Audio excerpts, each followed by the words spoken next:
To write the Lewis structure for BH2-, let's count up the valence electrons. Boron's in group 13, sometimes called 3A, 3 valence electrons. Hydrogen in group 1 has 1 valence electron. We have 2 hydrogens.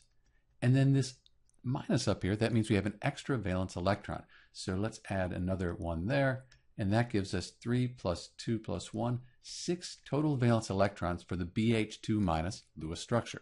We'll put boron in the center, and then hydrogen on either side.